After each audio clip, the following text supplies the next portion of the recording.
I'd like to congratulate the Loyola College of Social Sciences, which has been distinguishing itself in our city, in my constituency, and in our beloved Trivandrum for now 65 years of service on the acquisition last year of autonomous status.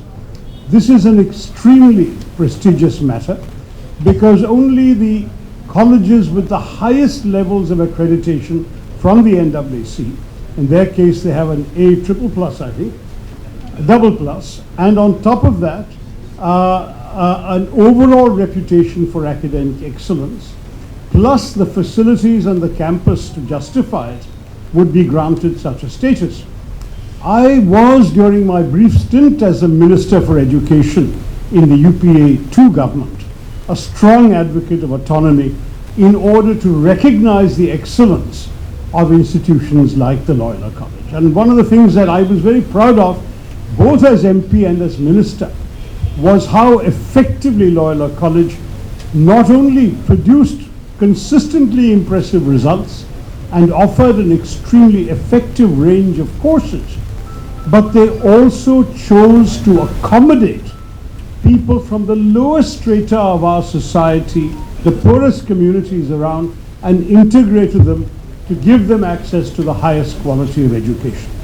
This is a matter of social transformation, and I want to continue to congratulate the principal, the director, the students, and the faculty of the college for having become an instrument of change in the best possible sense of that term in our society which so much needs it.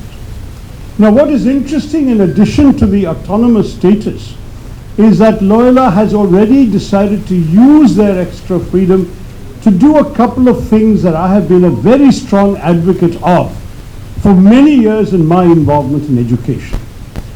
One of the things that I have often lamented, and some of you may have heard me say this, was the fact that when we were in government, we commissioned Mr. Narayana Murthy of Infosys to write a report on academia-industry interface. That is, the common experience we've seen in Western countries like the United States, where academia is in regular contact with industry, where universities have affiliations that enable them to reach out to thriving companies, and where companies in turn might use universities in order, for example, to pursue research, develop projects where they may not have the brain power available in their company, but they will finance and support a university to do that kind of research, and the resulting product, if it's commercially marketable, will actually then be shared at the mutual benefit of the academic institution and the company. Now, that doesn't exist or didn't exist in India at that time, and we applauded the report of Mr. Narayana Murthy, but it came out towards the end of our tenure in government, and I'm sorry to hear that subsequently it has been largely gathering dust. I believe that Loyola has done the right thing in reaching out to the private sector and establishing connections between themselves and companies in the actual workplace. We all know, for example, of the growing importance of the Virunium International Container Port, which is going to essentially be formally commissioned any moment now. There will be a major conclave attended and inaugurated by the Chief Minister at the end of this month, on the 28th and 29th of January, on the ways forward for Virunium. Well, Loyola has already found a way forward. They have contacted the Virunium Seaport and are working in collaboration with the Adani Skill Development Center to ensure that some of their students, particularly the BCom students, will get the benefit of direct exposure to the kind of cutting-edge work that Adani is doing in Virunium, and whatever is being offered in the Skill Development Center there will prepare the students of Loyola for tomorrow's marketplace. Similarly, they have also reached out to the Tata Consultancy Services, which, as you know, have a very significant campus in Thiruvananthapuram that they use to train their new recruits. But here the Loyola students will give themselves an opportunity to actually become new recruits in companies like TCS if the data science B.Sc students can directly have contact with TCS in the process. Now, to my mind, these are very important developments that must be applauded. We're not just celebrating autonomy for autonomy's sake. It is autonomy to do innovative things for the benefit of the students. One of the big priorities that anyone in Kerala, irrespective of their political beliefs or affiliations, must have is the great importance of reviving and strengthening the higher education landscape in our state. Yesterday, the Chief Minister made a statement about how he wanted Kerala to become a hub of higher education. For that, we need to see more freedom given to the autonomous colleges. I think the existing universities have to learn to let go. There is a famous expression that one of the ways you show love for somebody you care for is to give them their freedom. And that is how Kerala University should learn to love autonomous colleges. Give them their freedom.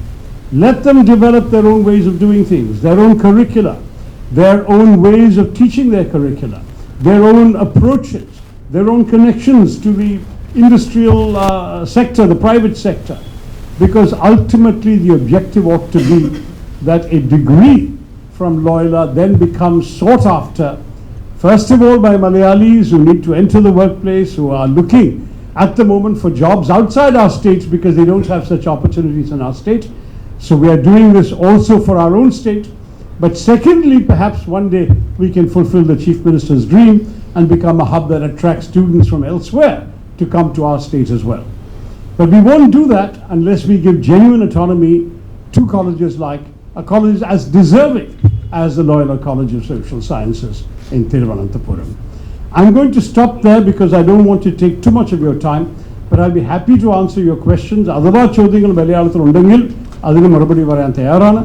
But let me just add that the very impressive range of courses that Loyola is already offering, and I had a list in front of me that I was very impressed by this: BCom Finance and Accounts, BCom Fintech and AI, which is a cutting-edge 21st century requirement. And now they're starting BCom Logistics and Supply Chain Management, which at a time when we have Vizhinjam coming on in Thiruvananthapuram as a major logistics hub, you can imagine how useful this new course is. Then, of course, there's the usual B.Sc Psychology, B.Sc Data Science, Bachelor of Social Work, for which Loyola is already famous. But what I like with this is that you are going to combine academic foundational knowledge with practical experience and real-world connections to the actual marketplace. This is something that is hugely important. I think it will ensure that students benefiting from these experiences will find placement much easier, will find it much more feasible for them to go into the real world. I remember when I headed the All India Professionals Congress nationwide, the organization that I founded in the Congress Party, the Kerala chapter of that conducted a survey of Kerala engineering graduates, and they had several thousand responses. And they found that 66% of Kerala's engineering graduates were today in jobs that did not require the engineering degree they had. Their studies were irrelevant to the jobs they found, either because what they learned was not what the marketplace wanted, or what they learned was out of date, or simply because they are being taught out of old-fashioned textbooks with no connection to the 21st century's needs. With Loyola and this kind of approach, that will change. We want students coming out who are ready for tomorrow's marketplace. And that is what is going to make Kerala a completely different environment for students. I urge the government, Kerala University authorities, and all people of goodwill in the state who are interested in higher education to applaud and to support this groundbreaking initiative. Thank you very much. I'll take your questions now. Jai.